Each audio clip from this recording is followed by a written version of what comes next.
thought that was a marvelous thing. So you have to remind her. She loved it. She loved being here. Because it's really not fair. The person is a champion. I'm pleased to see so many of you here. We have a really interesting program lined up for you today. You may not have read about our guest speaker in the newspaper, but...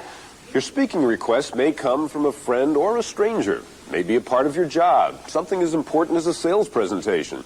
Or it may come from a civic or religious group. This program is designed to provide you with the skill and confidence to stand up and speak effectively in any situation. We will demonstrate the essential principles of effective public speaking, and we will show you the techniques that make speeches work. Always, the emphasis will be on practical guidance, information that you can begin using today. Please welcome Dr. Jerry Baker.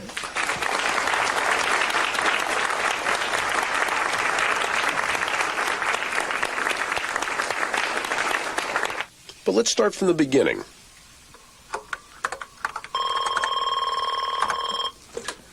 Hello. Hello, is Dr. Baker there, please? Yeah, this is Jerry Baker. This is Elizabeth Chase, and I'm president of the Management Club. We've been doing a series of programs dealing with communication issues, and your friend Art Johnson gave a great speech to our group last month. He suggested you might be a good speaker for our group as well. Well, thanks for the invitation. Do you realize I'm a sports psychologist? Right. We hear you've done some interesting work helping athletes improve their skills. Art says you use a technique where athletes visualize a successful performance. Right. We call that positive imagery. Aha. Well, I was thinking there might be applications for this approach in business situations. Oh, yeah, it has lots of applications. Tell me, when would this be? We had hoped you'd be available for our meeting on the 18th. Well, I'd have to check my dates. Well, sure, of course. So tell me a little more. Where exactly would this take place? At the Hyatt on Union Square.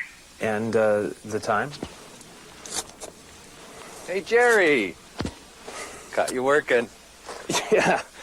Well, Julie hinted that I get outside and get some fresh air and exercise.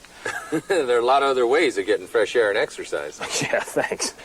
Oh, by the way, Art, I just got a phone call yesterday from the president of the Management Club. I thought you might. How's the speech going? Yeah, well, I don't know about this speech.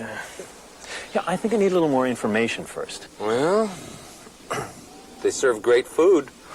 Yeah, but what kind of an audience are they? Oh, right. Let's see. They're nice people, very sophisticated. They ask good questions. They're a good, attentive audience. Tell me more. I mean, men, women, ages, details are details. Right. Let's see. They're business people, mostly 30s to 50s. A good mix of men and women. Hey, I'd do it if I were you. Come on, it's so much easier for you. Every time I've heard you speak, it's like you've got a natural ability for public speaking. I just don't know. Doesn't public speaking scare you at all? Nah, well, there are some moments. It's more a matter of practice and preparation than some God-given talent. Look, just be yourself, show some enthusiasm, and prepare well. I'll help you get a plan together.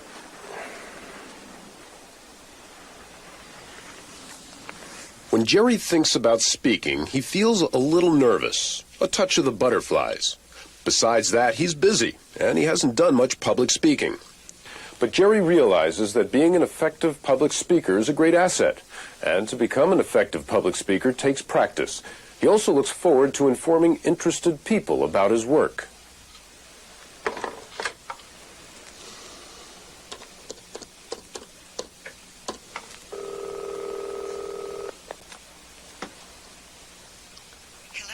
Yes, Elizabeth Chase, please. This is Elizabeth Chase. Oh, hello.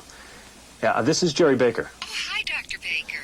I've checked my appointments, and everything's clear. I'd be pleased to speak on the 18th. Oh, that's terrific. I'm so pleased to hear that. Yeah, well, I do have a couple of questions. You got a minute? Certainly. Oh, well, let me find my list here. Just a second. Okay. Oh, here it is. Yeah, I'm familiar with the hotel that you meet in, but I'd like to know which room. In the Plaza West. Uh-huh. And could you tell me how exactly the room's set up? Whether he knows it or not, Jerry has made a good beginning. He has undertaken the first essential task of good speech writing. He has begun learning about his audience. At the same time, he has begun to learn details about his speaking environment. What's the occasion? How big is the group? Are there other speakers? The more information you have, the more creative you can be in targeting your speech for your audience. And it will be less likely that you'll be surprised by your speaking circumstances. Jerry's brainstorming now. He's getting lots of ideas down on paper. He's not paying much attention to form. Still, in the back of his mind, two essential principles of good speechwriting are at work. First, he's focusing on his goal, which is to inform his audience about ways they can use imagery in business situations. And secondly, he's tailoring his speech to fit his audience. He's not going to bore these business people with a lot of technical jargon. When Jerry finishes brainstorming, he will begin researching details for developing his ideas. He may go to the library or reread back issues of his professional journals. He might even call some of his friends in the business community. Even now, while he researches material, Jerry is thinking about another essential principle of good speechwriting. He knows his speech must eventually have a clear three-part structure: an introduction, a discussion section, and a conclusion. In the introduction of your speech, you establish a relationship with your audience. You let them know what you will talk about and give them the confidence that you will not speak randomly. Most good speeches, though, provide something additional.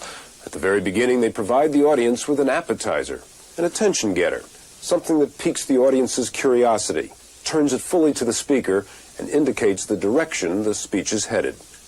Relevant humor, provocative statements, arresting facts or statistics, or rhetorical questions all can be effective attention getters. Hey! Hey, how'd the tennis go? It was great. Oh, so you won, huh? How'd you guess? Some days everything feels just right. Well, listen to this. It's about golf, but you'll get the idea. Some of you who are golfers will recognize this situation. You're lining up a putt, you're moving from one side of the pin to the other, checking the slope and the grain. When suddenly, the line of the putt seems to just lay itself out on the green. You picture how the ball's going to break from the club face, how it's going to spin and curve, and then you practically hear it dropping into the cup. When you finally stroke the ball, it's like déjà vu, like you've been there before. The ball seems tracked in the precise course that you visualized and drops into the hole with that satisfying little plunk. Now, on good days, this feeling may reappear again and again, while on bad days, well, let's not talk about the bad days. Sounds good. Needs a little polish. Yeah, okay. Well, here's another one. I recently interviewed a very successful athlete whose method of preparing for an event If you haven't guessed, Jerry's working on attention getters. While doing this, he accomplishes a couple of things. First, he's working on details. A humorous story or anecdote needs to be told clearly and precisely. Second, he's developing a style of presentation. Jerry's attention getters sound almost like normal conversation. Most successful speeches use this heightened conversational style. It's a style that feels natural and relaxed, both to the speaker and to the audience. The rest of your beginning is short but critical. First, you should have a single sentence that clearly identifies your topic. It took Jerry 2 tries to come up with a topic sentence. He started with, Today I'm going to talk about positive imagery.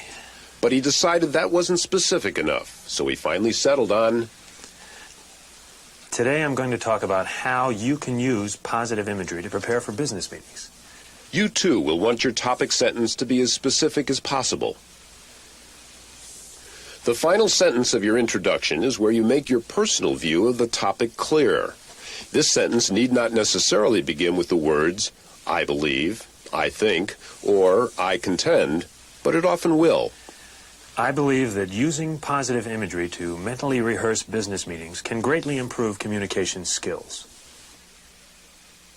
So your introduction gets their attention, identifies your topic, and states your viewpoint. The discussion section of your speech is where you give your audience reason to agree with your point of view. You must give them facts and illustrations, proof, and you must maintain their interest. Okay, Art, now, in the middle of the speech, I know I can't stray from the topic. And I got to make a few simple, clear points and put them in a meaningful order. But how do I keep it interesting? Main thing is you got to let your enthusiasm for your topic show. Personalize your speech. Hey, tell them some of your experiences or someone else's. You know, draw some analogies. Tell them some of your sports stories. I got enough of those. Oh, right. You make them as dramatic as you can. You give them some details. You want them to see the actual shot going through the net or hear the roar of the crowd. You want to make them feel something like the excitement of a last-second victory. Yeah, I like that. That sounds good. And another good way to drive home a point is to get some quotes from experts. Use some statistics. You know, numbers talk. In your discussion, organize your main points. Keep them simple and relevant to the topic. Personalize your speech using anecdotes and examples. Finally, use vivid language. You want your audience to see, hear, feel, or taste what you are describing. Yeah, okay, I think I've got it. Oh, but one more thing. What's the best way to finish up a speech? Well, first of all, you want to tip them off you're about to finish. You know, it's ironic, but when even a great speaker mentions the words in conclusion or to summarize, the audience always focuses in more closely on what he's about to say. So what do I do once I've gotten their attention? Well, then you summarize quickly and hit them with your main points. Then you want to give them your parting shot. Some memorable story or something that leaves a lasting impression that you wanted to make in your speech. And if you're trying to sell them on something, then here's where you got to make a clear call to action. You'll think of something. Yeah, I'll come up with something. Oh, Jerry, one more thing. Don't fall in love with the sound of your own voice. Nothing is more aggravating than to be getting ready for the end of a speech and to have it drag on and on. In the conclusion, cue the audience that your speech is about to end. Then quickly summarize your main points. Finally, conclude in a dramatic or memorable way. Leave a lasting impression that clearly highlights your objective in giving the speech. Using your imagination to mentally rehearse both physical and mental events can greatly reduce your anxiety and enhance your performance, your sense of timing, and ability to focus clearly. If Jerry were to speak in this manner to the management club, it wouldn't be much of a success. In fact, in a few minutes, when he listens to himself on the tape recorder, he's going to be thinking disaster. Jerry will be tempted to rewrite his speech in a more conversational style, but there is a better alternative. Instead, he should immediately reduce his speech to notes. He should take key words from each section, words that will remind him of his essential ideas, and list them in outline form. You want your speech to be in the style of heightened conversation. If you speak from notes, it comes naturally, with practice, of course.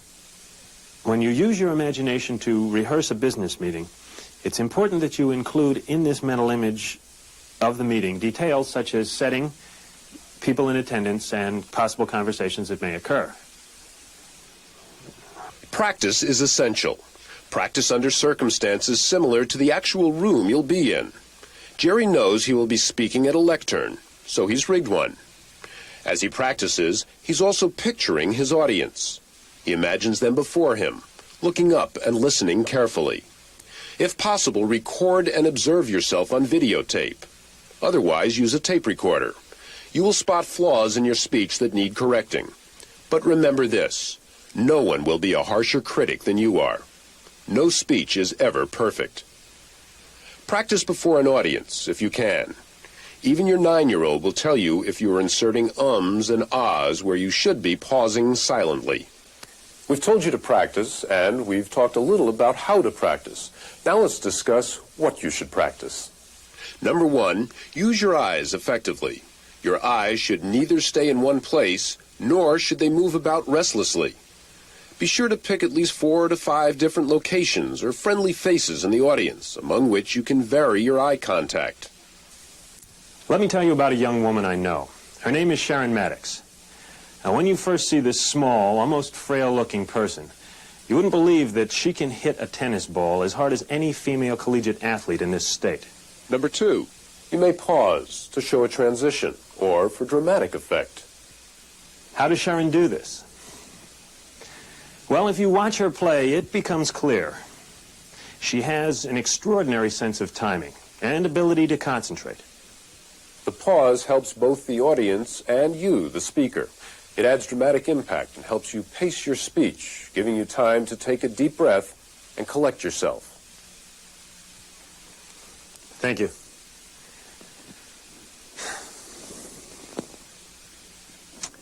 Good evening, ladies and gentlemen. It's a pleasure to be here. For instance, your first pause should come when you reach your speaking position. Look slowly out across the audience without speaking. Say hello with a smile. You'll find pauses have a settling influence on your speaking. Number 3, use your body. Turning your whole torso to face different sections of your audience is often very effective. Walking in moderation, not pacing, is also sometimes effective. Gestures should appear natural. You want to avoid nervous fidgeting, and you want to be certain you don't lock your hands in concrete and never move them. Sharon attributes her tennis accomplishments to 3 things. First, natural ability. She's naturally coordinated. Second, practice. She works hard. And third, and this is her secret weapon, she keeps herself mentally fit. She often visualizes herself in the process of winning a tennis match. Here is a useful technique for practicing gesturing. Go through your speech 1 or more times, forcing yourself to gesture at least twice in every sentence. Keep up this forced, exaggerated movement until some gestures begin to feel natural. You will find that they continue to appear when you resume speaking normally. Number 4, make pitch, rate, and volume work for you.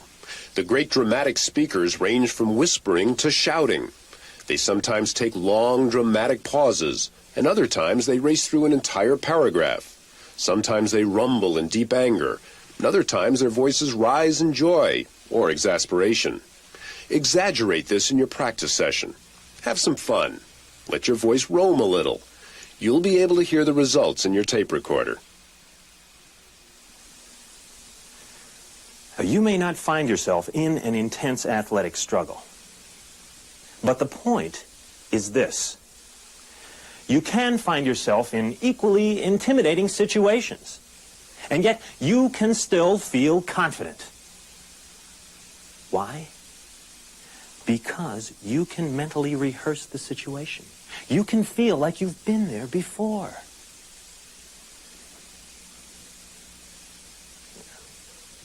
The 5th tip for effective speech presentation is more abstract. We call it ideas, not words. Concentrate on your message rather than specific words.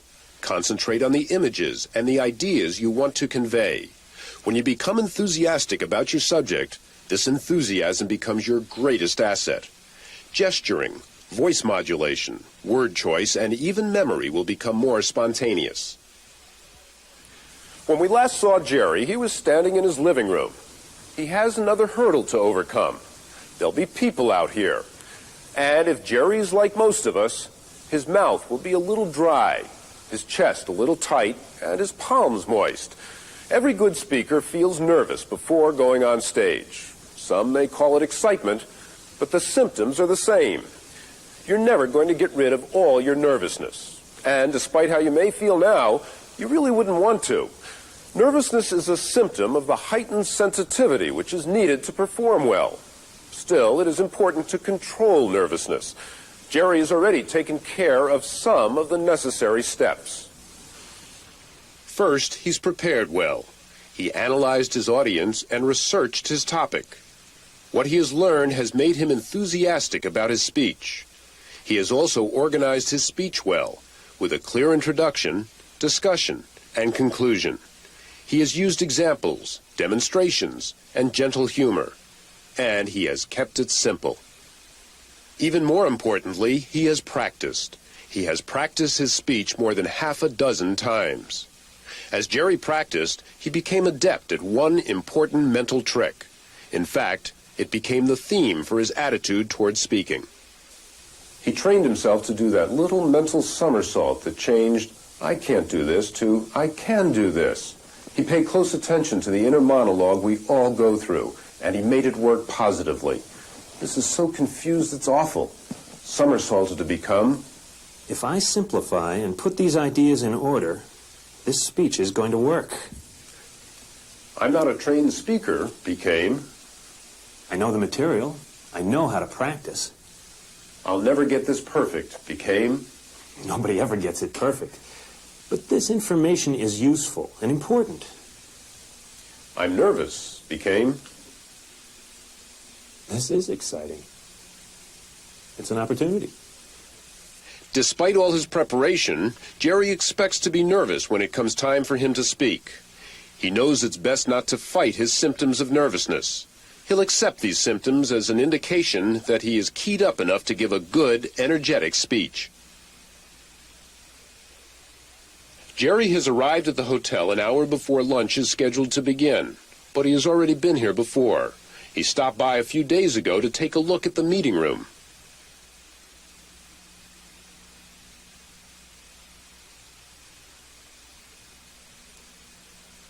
His purpose now is to refamiliarize himself with the banquet room and make this territory his own.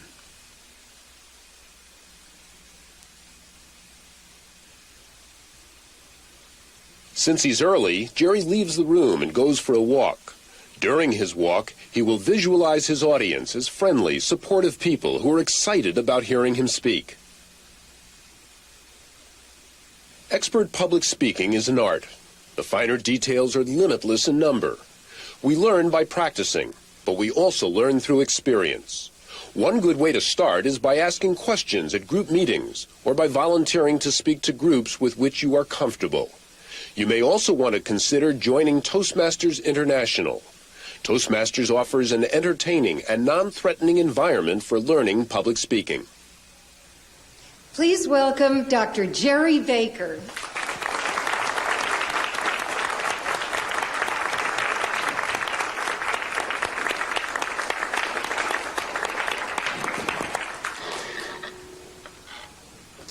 Good afternoon, ladies and gentlemen. It's a pleasure to be here.